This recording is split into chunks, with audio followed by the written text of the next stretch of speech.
welcome to We're Obsessed, a pop culture conversation pod here on the Ringer Podcast Network. I'm Jodi Walker.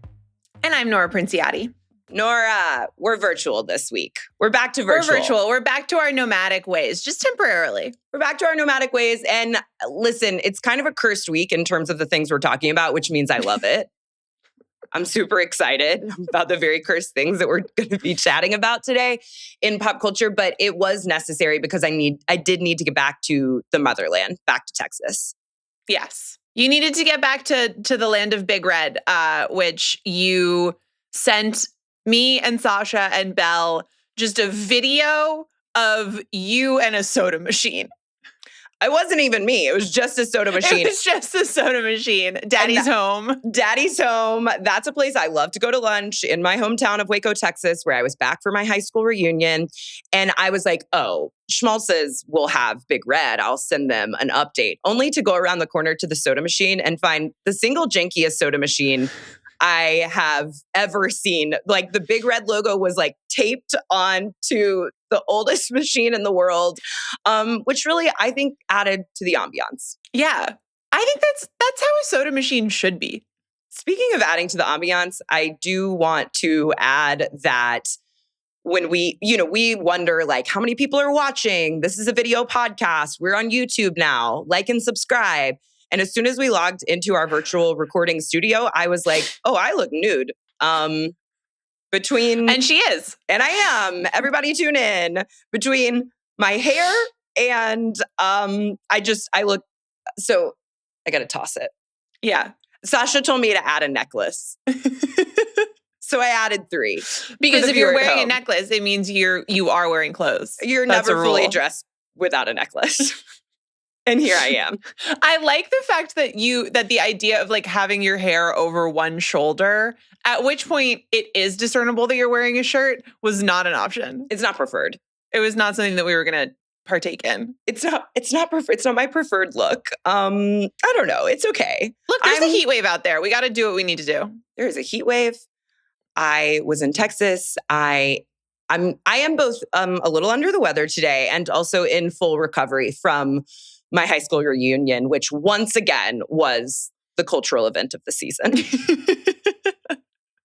Tell us about it. I mean, I went to this huge Texas, extremely diverse public school. And I feel like the further you get out of school, the further you get away from like getting to experience all the time, lots of different cultures, lots of different backgrounds, lots of different people. And so it was just like so good to be back and see all of these people. And frankly, to dance with all of these people. There was a turn up time to turn up on the schedule. It was like just one of the most outrageous and funniest experiences of my life. What time was turn up time? Probably, okay, well, I'll tell you exactly what time. I'll tell you when turn up time came. The organizers were amazing. They always are. They did so much with like, so it honestly didn't cost us that much. I was just like amazed with what they did. It felt like a school dance. It was at the sort of like the Texas Rangers Hall of Fame event center. It had real event center vibes. So can't wait to see what Taylor Swift does with Madison Square Garden.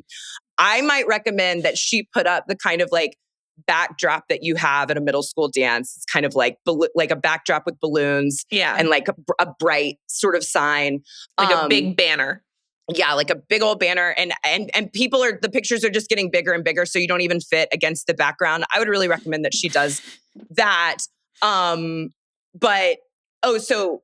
they were so thoughtful to think of like that we all submit photos and memories of the people that we've lost from our class, which are quite a few. I've actually heard this anecdote specifically from other people's high school reunions as well. And it did happen at ours, which is that we took a moment of silence, a nice lengthy moment of silence to remember those that we'd lost. And then truly the moment of silence was done, they said, all right, now it's time to turn up. Bow, bow, bow. No. And I think these people that I love and remember would want that. They would want us to turn up because that is the Waco High School way. True. It is true. Also so turn up time came after dinner. Before dinner, of course, came the blessing. God bless Texas. The wild, Christian blessing for everyone to partake in. Truly wild. And like one of my favorite Texas moments happened during that blessing, which is when the sort of DJ said like, let's all bow our heads and pray. Just over to my right, I just saw an entire table remove their cowboy hats in unison, which is like a thing I'd forgotten about. When I drove out of the Dallas airport, there are just immediately roller coasters everywhere. Like Texas is amazing, and it is just kind of like a stereotype of itself. I think that there are two huge important updates that I have to give you. Yes. One is everyone's wondering what happened to the Chris Brown raffle tickets. A little bit of investigative journalism shows that only one person signed up to sell them, for which I would say I'm proud of my class. And so they just let that go into the wind. Yep. Okay. And that was the best possible conclusion. So we're we're happy and we're proud. My hope is that those tickets were never actually purchased. They were just like, hey, maybe we should do this. And it didn't happen. The other update is, yes, there was a glam bot at my high school reunion. And the person that ran it said that we did like the single most submissions in one night that they've ever seen. Also, we broke it.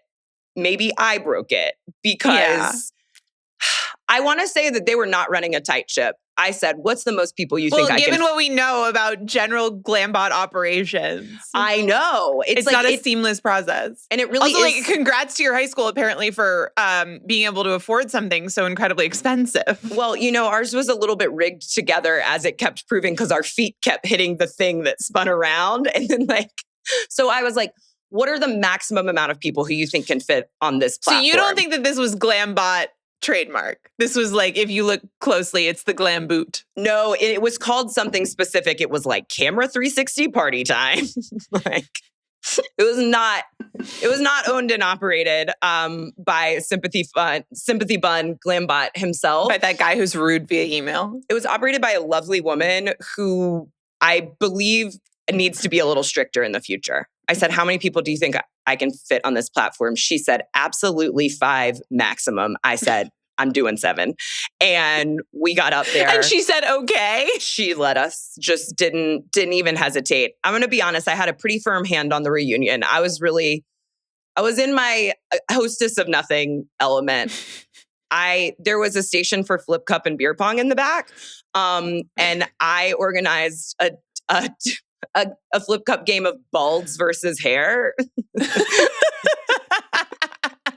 Which I do think is one of the funnier things I've done recently. Across from me, there were 3 Who won? Gorgeous bald men. And I was like, y'all got to go get some more balds. And they sure did scatter and come back with 3 more bald men. They said assemble. Hair won. Hairless domes to the front. Balds before beauty. I don't know. They were looking great. But they didn't. I'm good at flip cup. What can I say? So the balds lost. I did win a raffle. I won an HEB gift card that I couldn't use, so I was able to give it to a friend. HEB is like the very good Texas grocery store. It's kind of like the Wegmans of Texas. I don't know if that's going to somehow make somebody mad. It feels like it will, given the allegiances. Well, because it does imply that they don't have Wegmans in Texas. They don't have Wegmans in Texas. I guess Wegmans is kind of mid-Atlantic. It's more than an implication. But I think people are so attached to Wegmans. I'm wondering if HEB actually existed before. I don't know. It was a great time. What do you mean existed before? Before Wegmans. Oh. So to call it the Wegmans of Texas would be rude offensive to Texas. Or to HEB. To HEB. And that's not something that you want to be. It's a good grocery store. We take you at your word. Thank you. And I did win $50 to it that I ultimately was not able to use. Okay, but you were able to give it away. You paid it forward.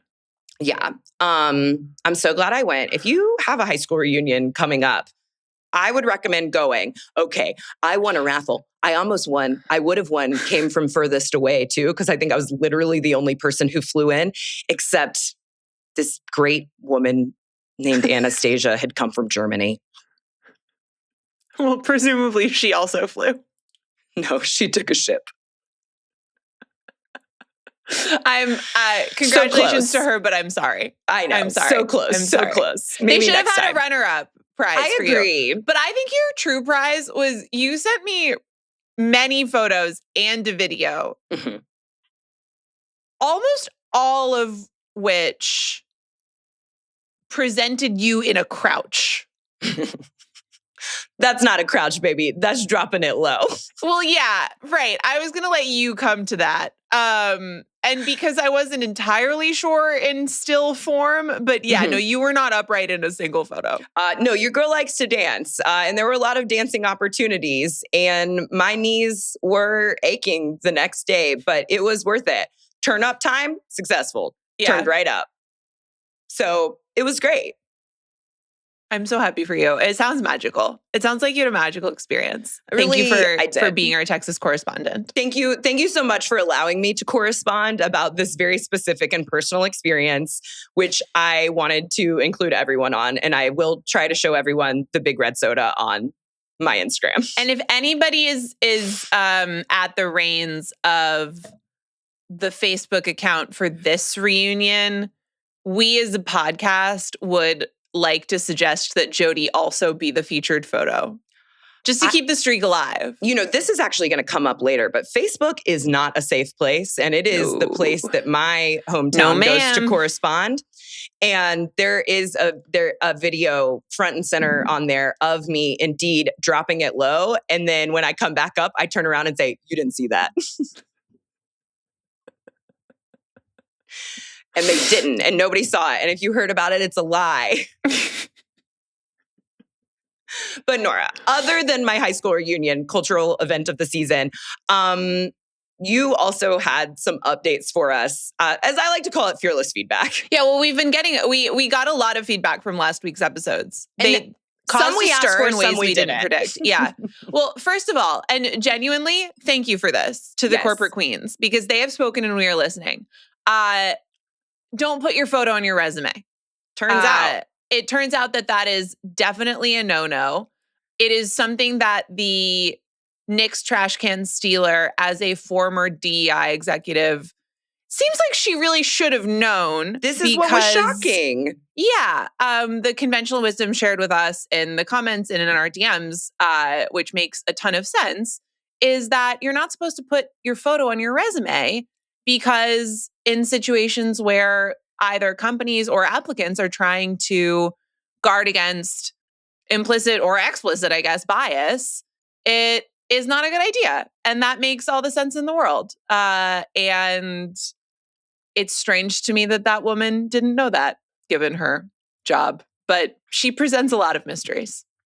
She does. I would say that was like resounding, was like, no, all the corporate girlies knew. Don't do this. Don't do this. It could be racial bias, age bias. Like it presents, it's kind of like, yeah, you don't want to put the employer in place. You don't want to, don't do it. Everybody said don't do it. It makes a ton of sense. Your resume should speak for itself in terms of your qualifications and your experience. And that's what it's about. I do want to say that I think we got a lot of support on JIRA happening to us, as opposed to being 5-star experts in JIRA. That seemed like a pretty divided experience. I'm going to say we got laughed at pretty hard, sort of mocked and made a fool of, about not knowing what SQL is and pronouncing it squill. Squill. Apparently, it's pronounced sequel. Sequel. Squill. But now when I see it SQL, I want to pronounce it squeal, and I will be. This is what happened in the conference room where they came up with Sydney Sweeney's lingerie company. Oh, yeah. They were like, how can we just really edge this very unedgy thing up? Let's call it squeal. People are doing a little too much with letters. But I wanted Catherine in our Spotify comments, once again, always a wonderful place to be. And I'm in there mixing it up. This was a real, like, you had me in the first half moment where she's explaining squeal to me personally. And I'm like, squeal. I'm like, Catherine, I'm not going to use squeal. What are you Girl, data, come on. She said, you use it to extract data from a table and can add conditions to get the specific types of data you want. The result is data in the form of rows and columns that can be turned into a sheet, like in Excel, turned into a dashboard, etc. I said, totally. I know what a dashboard is. But I'm never going to use this. Then she said, one example could be select We're Obsessed episodes from the Ringer podcast table where Nora and Jodi mention real headlines that sound fake. And then it would tell us that data. And that does sound like news I can use. That sounds cool, but I'm not going to get involved. No, but maybe that could be something that Sasha could learn how to do come Obsessie's time, which looking at the calendar, I think we got to get on top of real soon. I know, midsummer. It's a mid-year award. It's a mid-year award. It's mid-year award season. Another focal point of the fearless feedback is that people are out here having strong feelings about garlic. As am I. Nora, I think you anticipated that when you got extremely hot and bothered yourself talking about garlic. Totally. I see you and I hear you. And first of all, to the garlic community out there, I am not your champion. Are you an ally? Ooh, Nora. I'm not even that, but I see you and I respect you and I will let you live. I'm interested in the frozen garlic cubes that people were talking about, which is really taking it to a level. I've seen those. That almost seems like that would be better because maybe it's been frozen at its most chemically flash frozen, so that you preserve the flavor. Here's what I come back to is there are many people. Actually, I would say that people who listen to our pod and we're talking about this were really not annoying, and people are really annoying when they talk about garlic usually. So I commend our readers for being much cooler than the average cohort. Here's where I am. I do understand that the more you break up a clove of garlic, the more chopping or whatever it is that you're doing, the more destruction of the cell walls of the garlic you're doing, the more you're releasing the compound allicin, which is what gives it its kick. And so I do understand that if I want to add Allison, like my friend Allison of the Butter Palace. Allison? In pronunciation, yes, I believe that's correct. Allicin. Allison. Maybe it's Allison, but I'm pretty sure I've heard it as Allison. That's on the table of elements? No, but it's in garlic. I'm just messing with you. It's hilarious you're having to do STEM.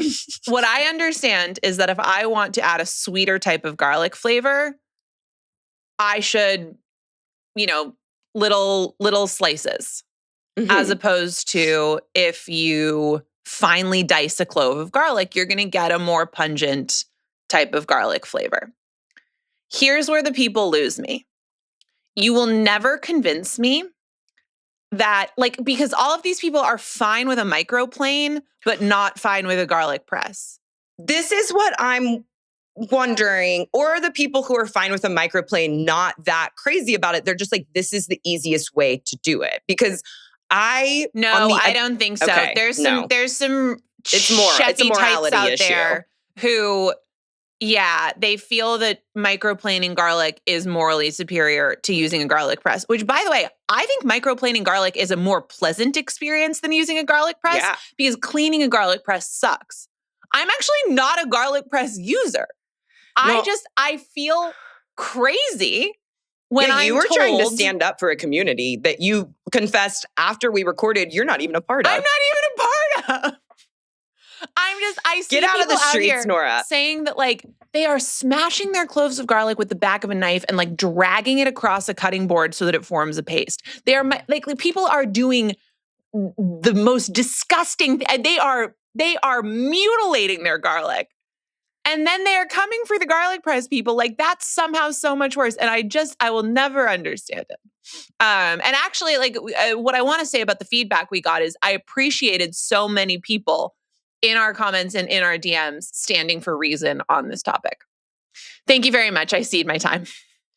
She said, thank you to all of you except for the Jarlic community who I am judging. Jodi, I'm trying to be nice here. You're doing a bad job.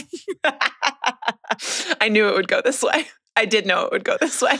I can't be affiliated with that. That's not my brand. I cook so rarely that like I could be doing anything, any which way, any different time I'm doing it. I know that I like the taste of a microplaned garlic. And so that is often what I'm going for. I don't like the taste of garlic so much personally. And then I didn't know that it was so don't like hard. That liquid. I didn't know it was so hard to clean a garlic press. Everyone's been saying that. And Sweet Sasha was out there being very vulnerable. I can't remember. It was a comment somewhere. She was commenting back and she was like, okay, but if you're only ever using the garlic press for garlic, does it really matter how well it's cleaned? Like, I think that's a very reasonable. That seems fine. Yeah. We'll never know. I am finding this to go in the column of my squeal, which I am using for collecting my data of like things that we're trying to find some perfect answer for, and maybe it's just not there. Sandals, garlic, maybe the wire cutter will do a cross matrix on garlic like they did for sandals. Sandals. And also, just to bring it back to where it started, I think that the under 50 product that changed your life group, whose product was some form of the Garlic 360 XXL. The Garlic 360 XXL. You guys are marked safe. I'm just gonna say it right here and now. You guys are fine. You guys are great. Oh yeah, I think they're doing a great job. I learned a new compound today, and as a woman in STEM, I think that's important. Some slightly less controversial feedback we got is that shortly after we recorded and published, Gracie the giraffe was found. I guess this is more of an update, but that feels of a spirit with feedback. Absolutely. I mean, they found our girl. It came back to us full send. They found our girl. And how was she found? What's interesting is that Nora? You went to Texas and then they found Gracie. Well, it wasn't reunion the whole time. I had a little extra time on my hands. They knew that the shenanigans couldn't keep going on your watch. No. I got out my drone. I said, we got to find our girl. We got to find our girl. We've got to find our girl. We've got to protect her. So Gracie was found by helicopter. A great way to find a giraffe. A great way to find a giraffe. And according to Sheriff Nathan T. Johnson of Real County, she was found, quote, fat and happy with a catch me if you can suckers attitude. Same bitch. The dream. The dream gallivanting in the woods of Texas with a catch me if you can suckers attitude. Catch me if you can suckers. She has just so much personality. I know, she's kind of a diva. She is a diva. And that guy who owns that ranch, he said, now that I know she can go up there and will go up there, that 200-foot stretch will have a fence put on it. Okay, good. Great, man. Stop getting giraffes. Yeah, stop. It's just, I can't get on board with him, but we do love you, Gracie. We love you, Gracie. I'm actually not happy she's been found. I'm happy she's safe. I would like for her to live wild. I would worry about her in the wild of Texas. Yeah. It's true. Yeah. Maybe we could get her back to her also, homeland I'm like really, well. I'm jumping to a lot of conclusions here, but they found her very quickly once they were able to fly over this particular area. And if you read between the lines of the article about finding her, which was in the New York Times, at least one of them, it seemed like the holdup was that they needed to get permission from this particular landowner to fly over his land, which did imply to me that they thought that the guy was going to shoot them down. Yeah, it's Texas. Yeah. So anyway, I worried about Gracie roaming the wilderness. I did as well. I just I liked that she was able to roam, and I wanted her to sort of stay unfound as long as she wanted to be unfound. Yeah. I wonder if there's a real, a reputable, probably too much to ask. I'm requesting a transfer for Gracie. I see. Yeah, let's dig in a little. Let's find some sources. If anyone out there is a large animal expert or mover, please let us know. We'd like to coordinate. I would love to be in touch. Nora would like to be in touch. She actually just has a couple of questions she's been noodling on. I'm just interested in your space. It means a lot to me. Speaking of interested in your space. Wait, hold on. No? Not yet? I just want to tell you something. What's up? I've developed a reputation among my friends and family, I think, so much for being a bit of an animal freak that I'm not going to say who, but there was a member of my family who wished me a happy birthday and said happy birthday, Nora, and then sent just photos of lions and leopards. Like you were a child who'd asked to have an animal-themed birthday party. Yeah, I think so. I was like, this might have gotten too far. Okay, but tell me this. Did you look at each one of those pictures? Yeah, definitely. Yeah, saved in my camera roll. Look at them on a plane when I don't have Wi-Fi. Well, anyways, back to what I was saying. There is wanting to learn about communities. Some viral vernacular has crossed our desk in the past week that I want to be a part of. One of my favorite annual traditions is receiving Love Island through internet osmosis. I'm never going to be a Love Island watcher. I can't do it every day, but I'm interested in the culture and I enjoy learning about it. And I enjoy seeing clips completely out of context and having both no idea what's going on and feeling fairly connected to it anyways. For example, 2 things have come out of Love Island recently, which could be anywhere in its run. US Love Island, very important. Love Island US, which could be anywhere in its run from 1 week to 7 weeks right now. I have no idea. I feel like I've been hearing about it for my whole life, but also it runs every day. I also feel like people either hate Love Island US or they are loving it. I cannot get a read on people's experience of the season. Which Sasha, I felt like just the other day was like, I don't really do US when I asked her if she was watching. And then she was like, y'all gotta talk about the clam-slam. Everybody's talking about the clam-slam. I was like, Sasha, are you watching? She said, I caught up all in. She caught up so fast. So maybe it's a pretty good season from what I'm seeing on TikTok. We got some couples coming together. I'm going to start with what I think is the most internet osmosis of all of it, which is that all of a sudden I'm seeing constantly this clip of Love Island.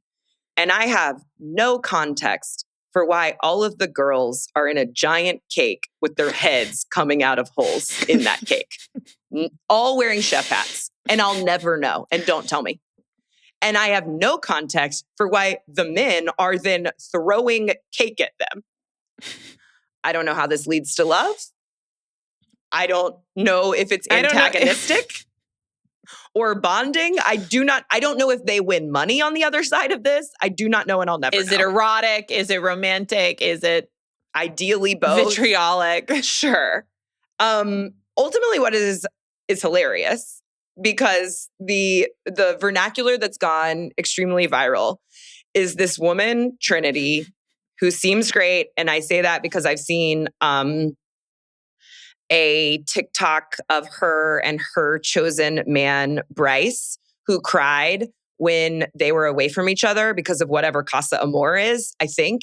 And someone rescored their rejoining from the show to Dare You to Move from Walk to Remember. So that must be pretty meaningful. Trinity seems great. And while she was trapped inside a cake, this man, KC, threw some real cake at her. And I believe this man, I bet... The cake that she was trapped in wasn't real cake. It wasn't real cake. Okay. I don't think, unless this was a Netflix crossover collab with Is It Cake, they're in sort of like the kind of cake that an exotic dancer would come out of. I also want to say that I've seen this. But you didn't realize they were in a cake? As we've discussed, my relationship to Love Island is somewhat voluntarily, but somewhat just because like that's sort of part of my natural alchemy. No, I don't. It actually never crosses the barrier. It doesn't make it to you. It can't penetrate my cell wall. You knew about the clam-slam, which is coming up. Yeah, but like I've seen this thing about the cake and I can't remember any of it. That's what it is for you. You can't retain it. I cannot retain Love Island. Another thing. Sort of because I don't want to, but I can't. So like another thing that happened at my high school reunion, the cultural event of the season, is that we took a tour of the new campus. So they had like knocked down the old building and then rebuilt a new building like just to the left of it. And everyone was like, oh my gosh, this is crazy. It's so nice. Look at all this tech. Like when I went to school there, one of the wings didn't even have air conditioning. And I was walking around this place. I was like, looks the same to me. Like, I don't know. High school looks like a high school. Like it just like, I guess it didn't penetrate me then. It hasn't penetrated me now. Anyways, so that's your Love Island. It doesn't make it to you. I have retained enough information to know that I think Casey, the man who's throwing cake at the gals and trying to hit Trinity for some reason, he recently dogged out her best friend, whose name I think is Anaya. And Anaya then gave another, this can't become viral vernacular because you actually have to quote the whole thing because it's a meaningful situation. Sasha's saying that the cake was a whack-a-mole situation. I told her not to tell me. I think if you hit them, then they have to go subsurface in the cake, I guess. Anaya, when she was not chosen by KC, gave this like Grey's Anatomy level speech about like, I chose you every time. I chose you here. I chose you at the pool. I chose you at Casa Amor. I chose you in the cake. And it was really good. I saw it. So she and Trinity are like, they are strong orators. So Casey he almost hits Trinity with the cake. And when he throws it at her, he says, you need this. Rude. And she said, you still missed, but it is what it is. Still you rise, I guess. With a smile on her face. It's quite funny. Still you rise, I guess. Okay, Nora. So I've done a little digging because Love Island, I actually treat Love Island like sports, which is like that I'm interested in everything around it except the actual content. This man, KC, who recently dogged out Anaya, has the Maya Angelou quote tattooed across his back. Still I rise. So she wasn't just being hilarious by like, that is one of the funniest things you can say to someone really funny. Who's like just missed, making a ball of paper into the trash can. Still you rise, I guess. It's way funnier knowing that he has it tattooed on himself. It's really funny. Okay. But what Sasha needs us to talk about and what many, many people were, the two top things that our readers were obsessed this week are both like absolutely insane. Number 2, coming in with the silver medal is the clam-slam from Love Island. Has this made it to you, Nora? Yes, but again, I just can't, yes, I'm seeing it. I'm seeing the words. I'm seeing her do the splits. The piece of this that has resonated with me is that we were chatting about it a little bit. I just know that for me, for my constitution, and it's okay if you're about to explain it to me, but it's best that I don't engage with the context within which she was doing the splits. The piece that I am ready to engage with is the discussion we had about there being a bit of a variant of there's a type of woman who's always trying to get herself into a mermaid tail. There is a certain type of gal who's always doing the splits. Yeah, I would say that generally there are less types of gals than types of guys, which we have discussed on this pod at length and will actually continue to discuss because of the very funny answers to last week's introspective questions about romantic afflictions. But there are certain types of gals. One, always trying to get herself into a mermaid tail. What's so interesting is that's, trying to get your legs in a tight space. There's also a certain type of gal who's always trying to hit that split. There are wides and there are narrows. A split, alternatively known, I guess, as a clam-slam. Now, per my research, a clam-slam... I find it upsetting. A clam-slam can be a couple of things, This isn't the only definition in Urban Dictionary. But I do think it's an appropriate term for what Kinsey is doing on Love Island. And you said you don't want or need to know the context. You don't need to, because there's often and generally no context. She's just doing the splits. She's just really good at doing the splits. She does. Okay, there are, though, two particularly funny splits of the many clam slams she is doing. Well, I did watch the video where she does it at least one time. And the guys, what I do remember is that the guys seemed to respond to it as though it was not remarkable whatsoever. But they were just like, she's doing the splits. They're not just responding she's doing the to splits it. Again. They're responding to it by noise recognition. They recognize her doing the splits by the sound of her clam slamming. Did you know that? I guess it's distinct. I can see how it would have a certain I think that the girls are slap up above them and they're just getting ready. In the video that I was watching, it seemed like they were in the... I don't know. Again, I really struggle with comprehension. I think that's because Love Island comprehension, 0 stars. You get 0 stars on your resume for that. I feel like you get 1 for simply knowing about it. It's no squeal, but it's pretty good. The other one, I actually do need you to know the context, because I saw the search on TikTok, Kinsey anger splits, where she sort of does the splits in protest, kind of a Still I Rise situation, where she sinks. She is still she slams that clam. She's facing off with, I think maybe some Casa Amor girls, some girls. They're kind of hollering at each other, but they're going away from each other, but they're kind of screaming back and forth. And then she's like, in her mind, she's like, you know what? I'm going to do what none of them can do. And then she hits the splits, and then she raises up her fist in protest. Not totally in the motion you're thinking, but in protest for sure. Oh, goodness, Kenzie. It's funny. I like knowing what's going on without totally knowing what's going on, which I guess you do too, Nora, because you had some personal viral vernacular this week that then I was like, oh, put it in the doc. I want to know. And you were like, I just found out it's from 2024. Yeah, well, because we were talking about the Norwegian soccer player Erling Haaland last week. And we were talking about him in the context of you watching videos of people running into him and just kind of bouncing off. Mm-hmm. And he's like the juggernaut in X-Men. He's just like, cannot be stopped. I saw one of my friends over the weekend, and she'd listened, and she was like, I love him. I'm obsessed with him. I'm obsessed with all of his Snapchats. And I was like, Snapchats? What's he doing on Snapchat?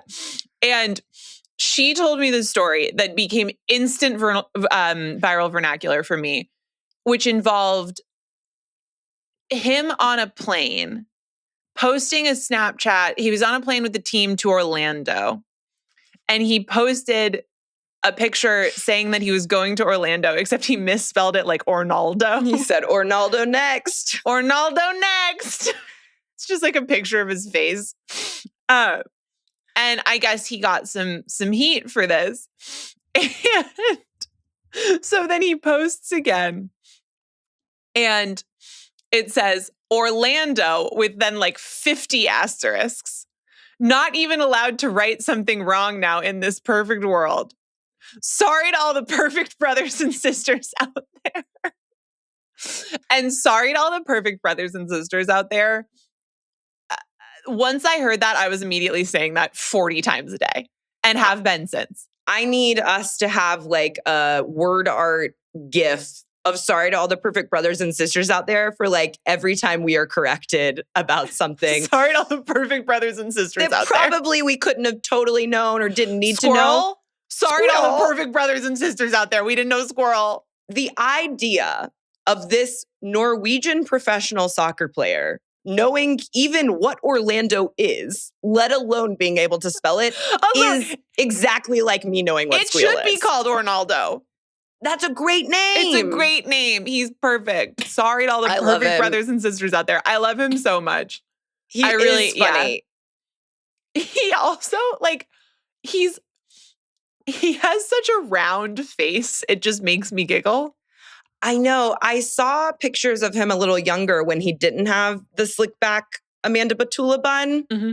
And I'm wondering if he'd be open to bringing that cut back. Mm-hmm. so as to not so much accentuate his perfectly round M&M head. He does have an M&M And you know head. that I have a lot of fearless feedback for men and their head shapes and sizes. And do you think it's growing? Growing, shrinking, neutral? I think he's always had a pretty big head. Okay. But I'll obviously be keeping my eye on it at this point. I know you will. Now that I'm a fan. I did. So this is why I say that it's not super timely. When I looked into this, I did realize that this is not from the World Cup. This is from, this happened in 2024. The last time he was going to Ornaldo. But still, he's in the news, and spiritually, it's always a good time to talk about Erling Haaland. Well, and people have been bringing back these very funny quotes from him. So it has actually, at the time, I don't know that he would have gone so viral globally for saying, sorry to all my perfect brothers and sisters out there. Which for me goes with double peace signs. Like, politely go fuck yourself. But now it does. And now we have it. And I'll never let it go. It's also his facial expression in this post is so funny. Like, he looks insane, but he does look a little bit sort of annoyed. I also think that you can use it as an introduction to when you know that you're correcting something that, like, people don't actually maybe need to be correct about. Is like, you can kind of be like, to all my perfect brothers and sisters, I do have to tell you, I believe I made a mistake on this podcast a while back. I think with a guest co-host while you were gone, about where Harry Jousey as a reality TV entity came from. I think I still don't know, haven't retained it. I think Too Hot to Handle, a different British television show. And every person who corrected the information was like, I so do not want to do this. And yet, to my perfect brothers and sisters, he did not come from Love Island.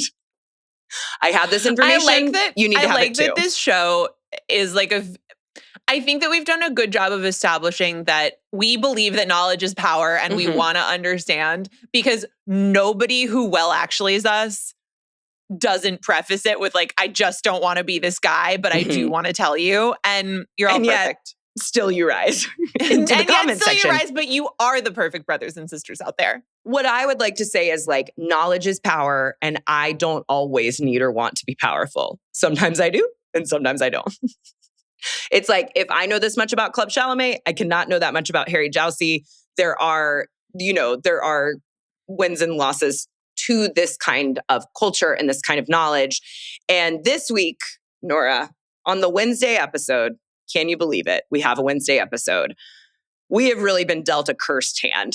There is a lot of cursed culture out there. The news is not good. The news is not good, but some of it's kind of funny. I wonder if I give the content warning now about 10 minutes in advance, that we will, in 2 bullet points down on the outline, be talking about poop. People are pooping at Noah Kahan. It's kind of the big story of the week, so we'll discuss it last. But I know that there are some people who don't like it. What is that aversion called? I don't know. Do you know? Some people really, really don't like it. So they can tune out now. But what they're going to miss if they do is that the Trojan Horse popcorn bucket for the film The Odyssey has been revealed. Coprophobia. Ooh, I didn't know it was called that. What'd you just type into your work computer? What is it called when you're really scared of poop? I typed in Noah Kahan poop into TikTok earlier. No, I said, what is it? What is a phobia of pooping called? You're on a list. If they've already tuned out, good, because we've said the word a lot now. But they will be missing the reveal. And this came to me by way of discussing film, who also once brought us why did his name just go out of my Robbie Williams, but he is a monkey. Hit us with another banger. The Trojan Horse popcorn bucket for the Odyssey has been revealed to be massive. And so, like, a couple of weeks ago, the signature Odyssey Trojan popcorn bucket was revealed in image, but not actuality yet. They didn't put something in there for scale. No, they did show us the popcorn in the image, which was haunting. And I recall that it was the exact same week that we talked about Tom Brady's Good Nut. And this horse is reared on its back legs, which caused Nora to text me one of the funniest texts she's ever texted me. Canonically, the horse from the Odyssey is not rearing. I said canonically the Trojan horse is not rearing. Also because the Trojan horse is mostly in the Aeneid. That's right. And yet, still they rise. And yet still it rises. It definitely rises. It was like supposed to be built off a ship. It can't be up on its hind legs. It makes no sense. I know, because the other thing is that like if they had it quadruped, like on all four legs, then I feel like you could just tip it out upside down and eat out of its belly, which accommodates more popcorn and makes it not be so massive. They've made it rearing so that the kangaroo pouch can unfold towards you in order to access the popcorn. This thing is like my wingspan. It's so big, which is crazy because when I first saw the photo, it really looks like it's made out of chocolate. Yes, and it's not, which is the first fucked up thing about it. It's so fucked up because it looks, and like popcorn and chocolate are so good together. And there's that French chef, like, yes, who makes all the stuff out of chocolate. Like Amari Gouchon. Right. And he'll always get going on something, and you're like, what the hell is he doing? And then it's a Trojan horse. Yeah. And like a functional Trojan horse. Yes, with eyes that blink and like a tummy smuggling bunch of people. And this thing looks like it's chocolate, and it's not. It's just fucking huge. It's huge. How would you even sit in a seat with that? It would be like in your face. The guy who's holding it looks like when you like see someone holding one of those like giant like coon cats. You're like, I don't know how to wrangle this. Like a Maine coon. Yes. And they're flopping it all around. Yes. It's so big. It's the size of your torso. So you'd have to like, I can't make quite literally heads or tails of it. Yeah, no, this is just ridiculous in so many ways. But it does add to the cursed nature of these signature popcorn buckets. I would like to hear from people if they're actually getting these at all. Well, that's my conspiracy theory, is that like no one's been buying the funny buckets. And so they made one that they feel confident. No one will buy. So they can just like do it for the bid online. I'm going to get one. And if I see someone with that in a theater, I'm leaving. Okay, well, feel free not to join me at, my first screening of the Odyssey. You're maybe an exception to this, but like God knows what's in there. I don't want to get involved. God knows what's in there. Just popcorn, maybe a little good nut. That's where it don't starts. Worry about it. I just don't understand. Like, there's every historical depiction of the Trojan horse is quadruped. Why would they choose to do this? I don't know. It doesn't make any sense. And I'm thankful for you to pointing it out. Because why? Well, there's scholarship that suggests that the Trojan horse could have been either an intentional sort of creative misunderstanding or just a misunderstanding of an old story in which it was possible that it was actually a boat. Because in the Odyssey, they do refer to a boat they refer to boats as seahorses. And it was fairly common for there to be horse heads on the front of boats. And so it's possible that it was just like a boat that was held back. Bit of a translation error. Bit of an Ornaldo situation. A little bit of an Ornaldo. Sorry to all the perfect. That's what they should post. Is sorry to all the perfect. I believe that's what the Odyssey would like to say to you right now. Oh, sorry to all the perfect brothers and sisters out there. Our historically incorrect horse pose. Sorry, our fucked up horse bucket is rearing. Nora Princiati. They're all in on it though because they're also building like a giant one in LA. Yes. Near the beach as like marketing that actually looks like you could fit a bunch of people inside of it. Yeah, but it would be slippery. Like where, there's nowhere to kind of hang out. I think it might be kind of like a blimp. I'll leave it at that, the actually. real horse should be kind of like a blimp. I know. I think Do you know that story of the statue of the horse outside the Denver airport that killed the artist? No, and you did mention it like I definitely would, and then I got really sad thinking about it. There's this freaky horse statue outside of the, like, huge, rearing on its hind legs, outside of the airport in Denver. Which has all sorts of conspiracy theories, and most of it was just like, I think, Halliburton kickbacks or something. Oh, get on that Wikipedia. It's a wild time. Wow. Not right now. You'll be there for hours. Okay. And there was, like a couple decades ago, at some point, a statue was commissioned of a horse, of a bronco, because it's a Denver thing, to go outside the airport. And this artist is creating this statue of a horse, and very tragically, it falls on him and he dies. And then the mayor of Denver, I think it's the mayor, at whatever time this happened, said, "This is very sad, but we spent a lot of money on the statue and we're keeping it." He did a classic, and now it's turn up time, situation. It was definitely turn up time, and it remains turn up time when you go to the Denver airport. Unfortunately, we will be turning up at the Denver airport. And you drive past this freak horse statue that has bright red eyes. That seems dangerous to have at an airport. I mean, it's sort of like outside. From what I understand, they're using red lights for pretty important reasons over there. They don't like glow, but they kind of glow. They look like in the images I'm seeing. I don't know why I'm defending the horse all of a sudden. I don't know. You've been all over the place on these horses. It's a fucked up horse for sure.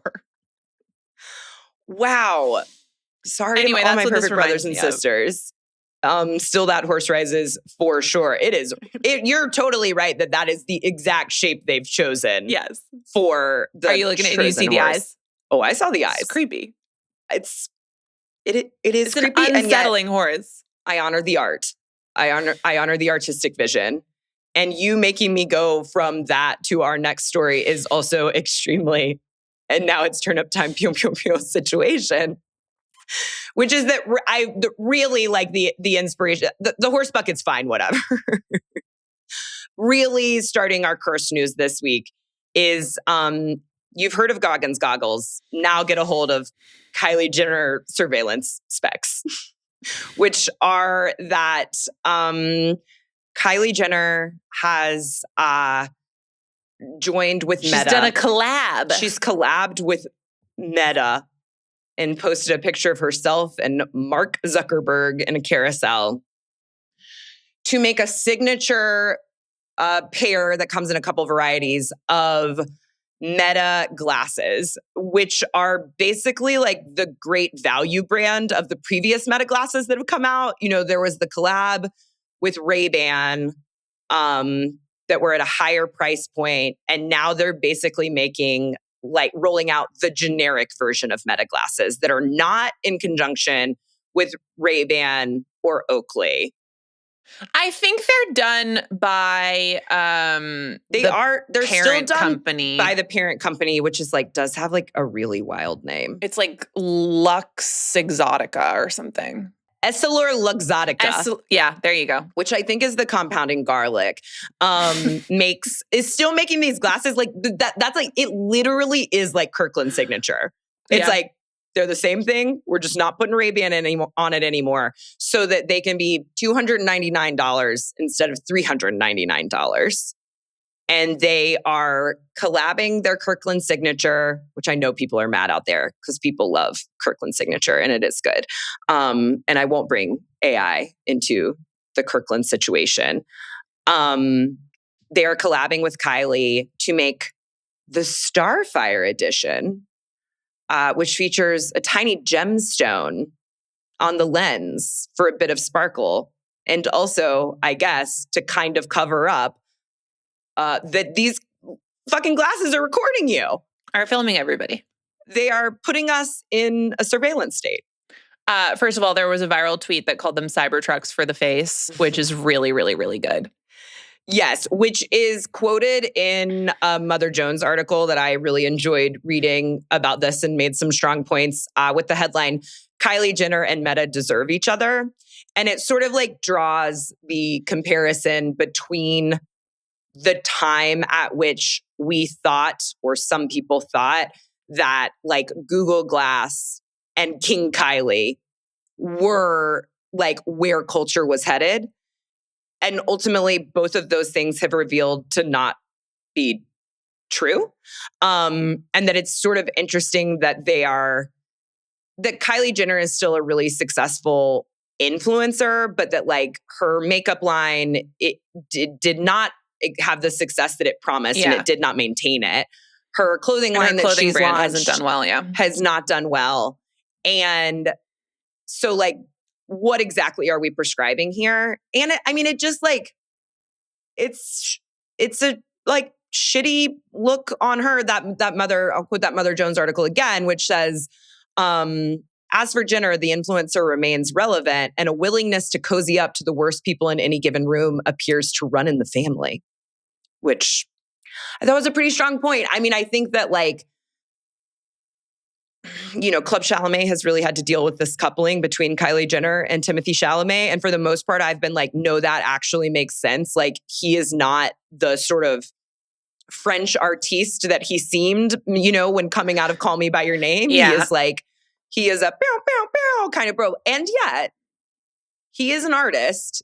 He's an actor. And these are really like the antithesis of art. And most artists right now are doing their best to like rail, unless they're being paid by big AI and they're a woman in Hollywood, to kind of rail against AI in the ways that it's, being used to tamp down human expression, and also being used to surveil you without you knowing. Well, and like the Kardashians, you would think, if anybody, now obviously like it seems that there is always a check big enough, but this is a family that like the idea of privacy concerns should not be something that they take lightly. It's sort of like, it seems to me like if there were anybody who wouldn't want to live in this kind of world, it actually like should be famous people.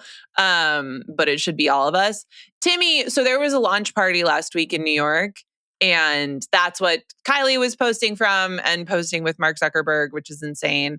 And Timmy was there, but is not in any of the carousel. But I think there were, but some people got a couple photos of him like lurking in the back, wearing a hoodie that is completely up over his head with a hat on. Just so obviously, nobody look at me, nobody look at me, nobody notice that I'm here, nobody notice that I'm here. And it's not like this should fall on Kylie more than it should fall on Timmy, but like, we see you, dude. Also, we know you're at the party. I don't want to put him on some pedestal, and I'm definitely not, because he's hiding because he can't take one more hit, because he's the celebrity spokesperson for Kalshi, the like the betting app. Sports betting. Or like anything betting. Ruining culture.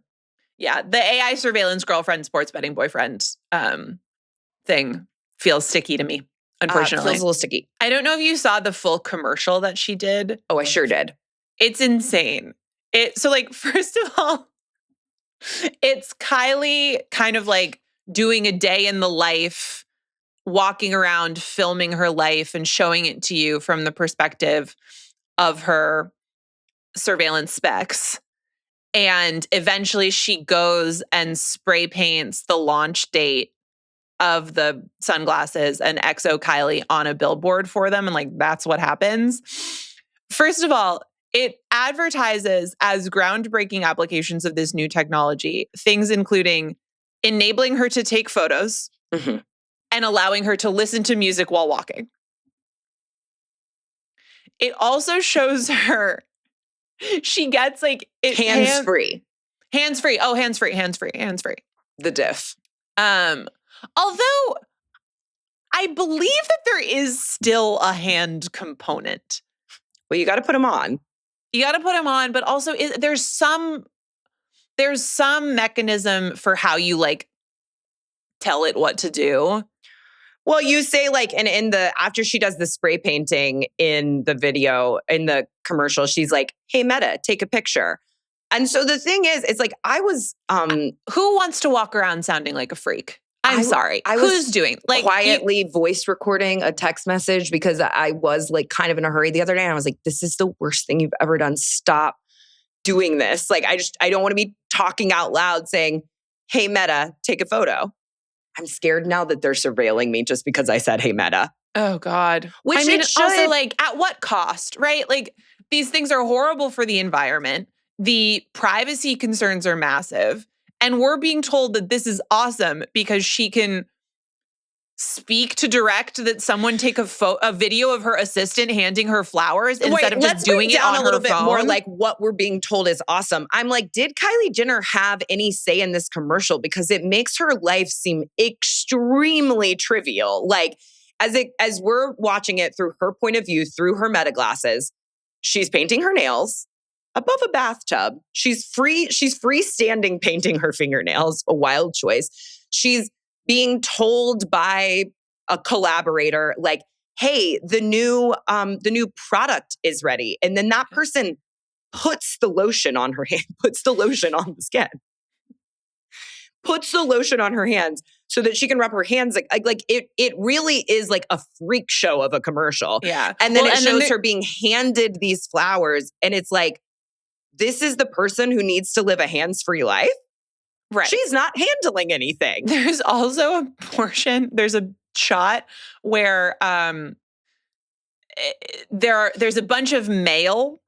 There are a bunch of like letters, and she picks one up and she opens it and she says, hey, Meta, translate this. And the insinuation is that Kylie Jenner is getting like heaps of fan mail from across the world, and none of them are coming in normal envelopes. They're all coming in like Pinterest core craft paper envelopes, like directly to her home. All of them directly to her home. It's crazy. Her terrifying hotel home. That's what they're. I also wonder where I don't think that that's actually where they filmed the commercial, but because I was Googling Kylie Jenner because of this, I was reminded because she just slashed the price on her, like the big brutalist house that she has. Yeah. And it is so ugly. It's so ugly. And I guess I'm thinking that's like a crazy ugly house. It's so gray. I'd forgotten about that. I know, because I'm always put in a place where I'm like, who would watch this commercial and think that is aspirational? Like, that is the kind of life that I want to live. But the kind of person who would is already the kind of person who wants Meta glasses or Google glasses, who sees that as like being handed things and like never having to do any. It's like, that's what you're aiming for. That's why you're accruing wealth, is like to get to this place where you don't need like to understand shows who don't want culture. To interact with people. Yeah, or they only want people. But it keeps reminding me of that extremely dumb and insane Ashton Hall viral or morning routine video where like there are all these alien hands coming in from off screen to give him handing him an avocado toast face bath, and and like that whole thing was so ultimately revealed to be like, this guy like says he has a penthouse in Miami and he's doing all this stuff and he's telling you that he's making millions, but he's really just making millions off of you buying his life coaching sessions. He is making millions off of making something seem like an aspirational life that he only gets by making it seem aspirational. I would also venture to say we don't have concrete proof that he is indeed making millions. Oh, no, definitely not. It's like, no, he is making videos that make it seem like that. I mean, but not terribly effectively. I think they're effective. I think they're effective to some people, like, which all goes back around to say that, like, I think that there are plenty of like people who look at this commercial for Kylie Jenner, the Kylie Jenner Meta glasses, and are like, that looks great. I want an assistant to put lotion on my hands. Maybe if I get these glasses, it'll free up my hands to do more influencing work so that I don't know. It's like I do feel so often with AI, like we are really creating two different worlds where it's like so hard to understand the other world and how they can see like a positive effect in this. But it's out there and people are buying Meta glasses and all you can do is shame them. I did see a tweet that said, my friend bought the new Meta glasses and we called him the pervert until he got rid of them. Good. And my therapist says that shame is not a motivator for change. And every time I tell her, I don't think that's true. I don't know. Maybe for small changes, Maybe little changes, like not getting the Meta glasses or we'll call you a pervert. Because you are. I don't know what kind of changes need to be made in this next situation. And Nora, because you are the music journalist on the podcast, I think you should have to tell me about it. Okay. Someone was pooping at the Noah Kahan concert. That's what happened. Noah was performing in Philadelphia last week and somebody pooped their pants. And actually, not only did they poop their pants, the poop made it out onto the floor of the arena. And this was videotaped. And it did get posted on the internet.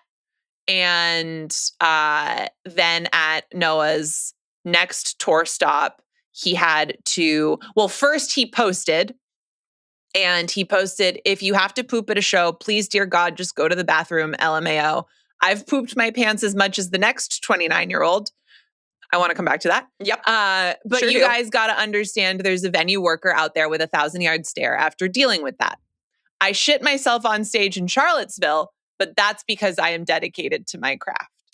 Okay, I want to say that what I felt was a pretty simple situation, Noah Kahan actually made very confusing and complicated. He made it a little bit more complicated. Yeah, he made it a bit more complicated. How much do you think the next 29-year-old has pooped his or her pants? It depends. Are we talking about, in that case, are we including childhood? Oh. Or are we being like the next... That's an interesting loophole. Or are we being like a person in their 20s? I feel like it implies a person in their 20s. I don't see this as an epidemic. I'm going to say 0 to 1 times. Unless maybe there's like a substance issue at play. Sure. Or maybe, I think that like 1 time would not be unheard of. I did see, so like he then at his next show made like a very funny announcement of like, unfortunately, we all are going to have to take an oath that we solemnly swear. We're going to say it in unison. We solemnly swear not to poop our pants. But then I saw that at the next concert, he said, okay, well, I did hear that 1 in 4 adults suffer from IBS. So actually, shit all you want. And it's like, yeah, so like sometimes it's probably going to happen.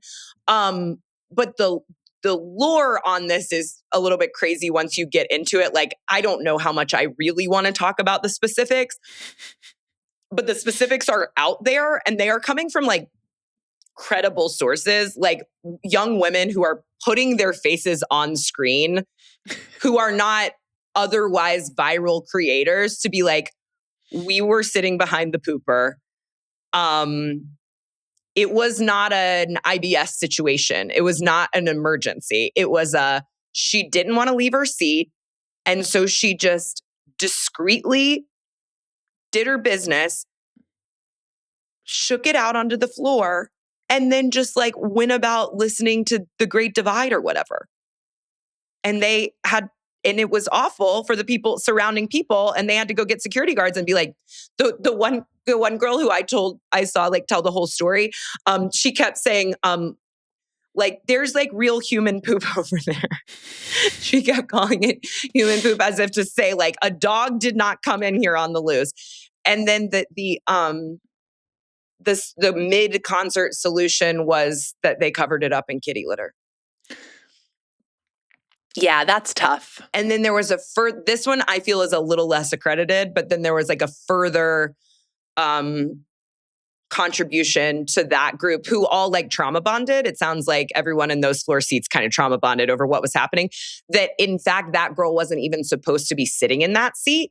It was like someone's husband hadn't come or something. And so that girl had kind of snuck into that seat. And I guess maybe that's why she didn't want to leave it. Well, clearly this is a person with some issues with boundaries. I think that we have to, the authorities need to get involved. This is unacceptable. Well, then someone apparently also, according to the phrasing of this consequence tweet, shit their pants at a 5 Seconds of Summer concert in Fort Worth, Texas. Yeah, it does seem to be, people seem to be having trouble.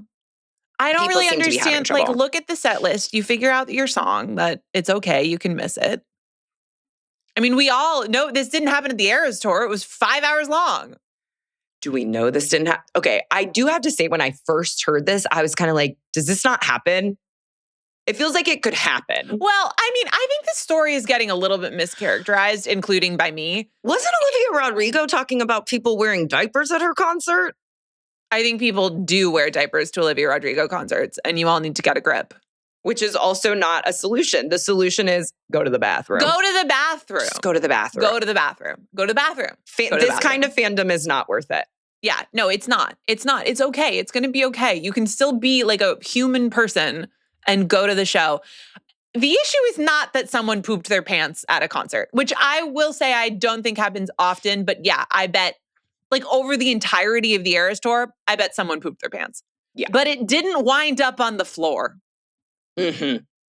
That's a big difference maker here. It's a real difference maker. I'm not saying either is good, but I'm saying that when it makes it to the floor. He made that specification. He was like, if you're going to poop your pants, make sure it doesn't make it to the floor. But it can't make it to the floor. And that's really where we have to draw a pretty hard line.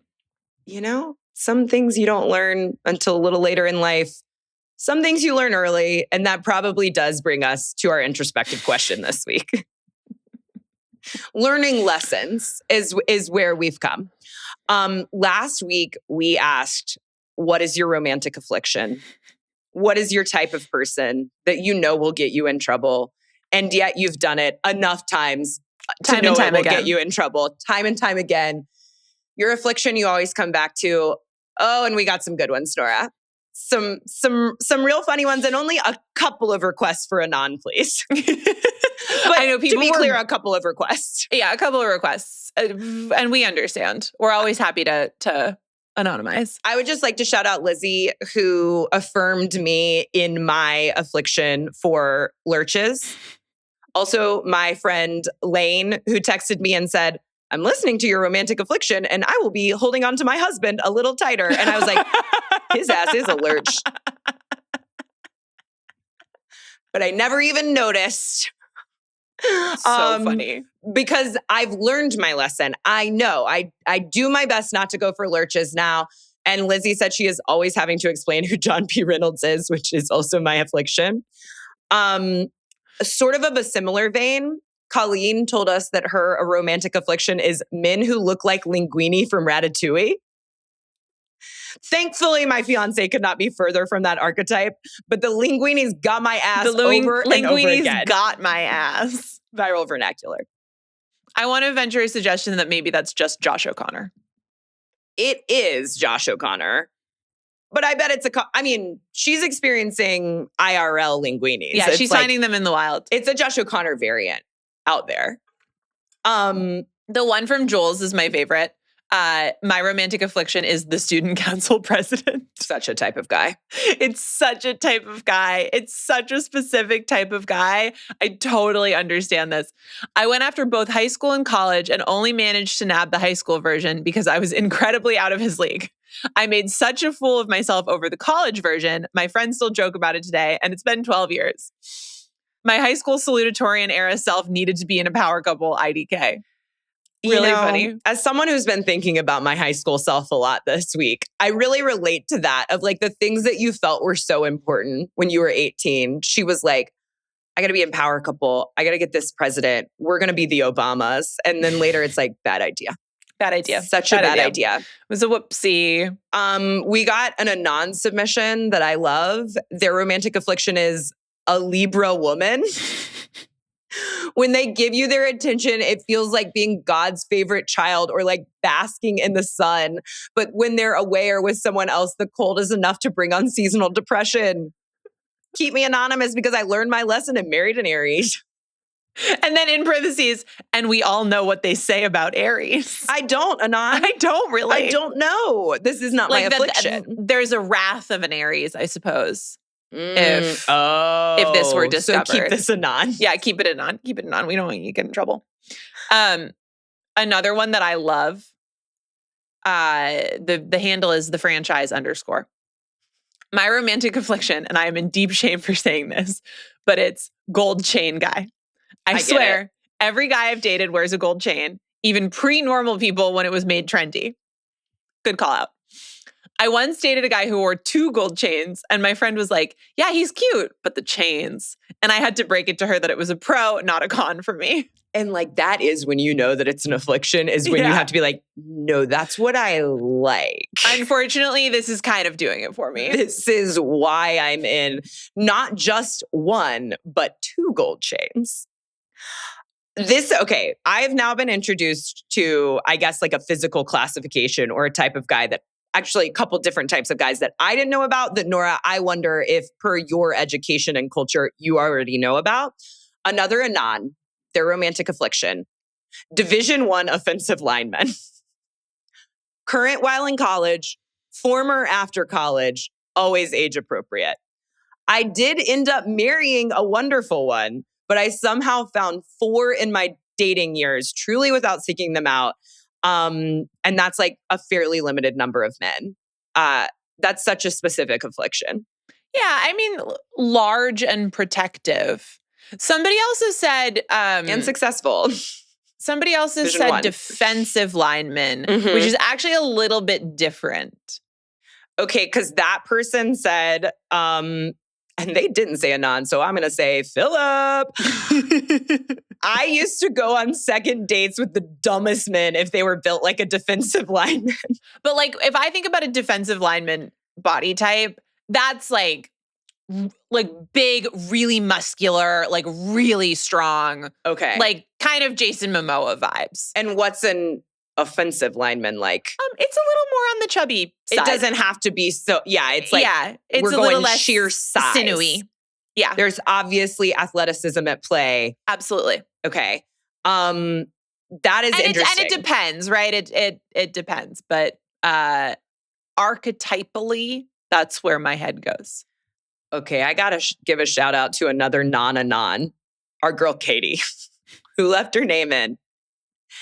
And she did some confessing about Katie her romantic actually affliction. maybe accidentally did a cut essay in the affliction question. She actually accidentally doubly submitted. And she said her romantic affliction is my guy friends, but only after someone else tells me that they find them attractive. Katie, tell us more. Yeah, we want to know. Katie, girl. There's a story here. Which actually kind of brings me to another one I really like from an Instagram handle, which just says, self-destructive redheads. Okay. Interesting. I'm listening. Text me. Anything you want to say about that, Jodi? No. I did log on to this Zoom and I was like, I think I just broke my toe. Is that self-destructive? And I do, it really hurts. And actually, no, what's self-destructive is you said, do you want to go get some ice for while we record? And I said, no, that's self-destructive. I was like, do you want to take a minute and make this a better situation? We worry about... No, I want to pretend it didn't happen until it gets worse. Call me. I love... I think this kind of a variant of this came from a couple of people, and we don't have the handle here. This might have wanted to be anonymized, but somebody referenced the bland white boy. And the caption was, the term came out after a few months of dates with medium tall men who were all named things like John or David or Matt. They were all like software engineers or accountants or project managers. Their hobbies all included things such as running marathons or reading self-help books or maximizing their credit card points. Ooh, that's the type of guy. That's the type of guy. Credit card That's the type of guy. The Chase Sapphire guy? Oh, God. Get out of my face. My dear friend looked at me and said, wow, you really love a bland white boy, huh? We abbreviated this to BWB as shorthand. Though plenty of BWBs are perfectly lovely, it goes without saying that there is a cursed reality of dating a man who believes going to the gym a lot is a personality trait. Because it means that he thinks it could be one in you too. Well, but here's where I think that sometimes this is okay. Okay. Yeah, of course it's okay. Or it's like he's just decided that you should be the sparkle. Like you're going to sparkle for them. I do think, yes, that is when a bland white boy is not an affliction, but a spotlight is well, because this is a type of girl who wants a partner who is going to be a spotlight. Mm-hmm. Because they're so sparkly and maybe they've got a couple of broken toes and they're not taking care of them. And maybe that bland white guy might know how to tape them up. You did just get red for the second time in the last 4 minutes. Maybe they know how to tape them right up and give you ice because you're not going to do it. And that's beautiful. Because you have to log onto your podcast. And that's beautiful. This also, the bland white guy has a subset that several people submitted, like Rachel, who said, Jamin, Joel's, Josh's, Jared's. Jason's. Once I dated a Julio that I thought may have counted as a half J because of pronunciation, but same affliction. And then, there was someone else who was just like any guy named James. It's a no-go, zone for me. It's a good name. And like, of course, your standards, like trying to avoid musicians. I really appreciate Grace branching out and kind of joining me by saying an Ichabod Crane ass man with shirt sleeves rolled up. That was vivid. To expose those Ichabod Crane arms, I guess. It was a vivid descriptor. I need to hear more from Doug and Donuts, who said men from the same small New Hampshire village that I am not even remotely from. But I could possibly be from there. I'm from a small, remote New Hampshire village. Oh my gosh, I bet you know all of them. That sounds like a real Widow's Bay situation where they are just getting themselves like trapped on an island. Doug and Donuts, I am from Walpole, New Hampshire. Get in touch. Get in touch. Okay. And then maybe finally, slutty little glasses. It's a big one. These men are torturing our girls, unfortunately. Men wearing slutty little glasses, it's an epidemic. I think like probably two of the biggest afflictions, like wide scale, like large scale and sort of wide ranging, a lot of people have them and learn from them, are slutty little glasses and cocky assholes. That is a submission that we got quite a bit. And I just got to say, maybe be like Jenna, who said that her romantic affliction is men who like playing the board game Risk. They always read the find rest me. Of it, yeah. I never want to play. I never want to play. It's like, it's not an affliction because they're bad guys. It's an affliction because who the fuck wants to play Risk? I love imagining Jenna in a situation with like a nice guy. She's having fun. She's excited. And then all of a sudden, maybe it's like her first time over. Yeah. And he pulls out that game. He pulls out the Risk. He doesn't even have to pull it out. It's like if she sees it on the shelf. She sees it on the shelf. If you're a grown man with Risk out on your shelf, you like to play Risk. She's like, no, not again. It's like seeing Infinite Jest on the shelf. You're like, oh no, type of guy. He's gonna talk to me about this. I can't do board games. It's not my affliction, but like I can't. It's a no-go romantically. Oh. This was a great one. I loved learning about all of these people. I really liked it. These were really good. Nora, it feels only appropriate that you introduce our next extremely topical introspective question. Yeah, well, we thought that since our girl Gracie has been in the news, we would pose what is a classic for me, which is, where would you hide a giraffe from the government? I would love for everyone to be as specific as they possibly can. Yeah. About why this is their perfect hiding place and why the government would never find Gracie there. Absolutely. And we will anonymize if necessary. Although don't steal giraffes. Right. But hypothetically. If it's because you're hiding a giraffe We'll protect you. We'll mostly protect you. DM us your funniest, best, most telling answers. Email us at we'reobsessedpod@gmail.com. Commented on YouTube, commented on Spotify. Follow us on YouTube, follow us on Spotify, wherever you get your podcast. Rank and review, like and subscribe. If you are the people who Nora and I said text us. And thank you, Nora. Thank you, Sasha. We will see you back here on Friday on We're Obsessed. Bye.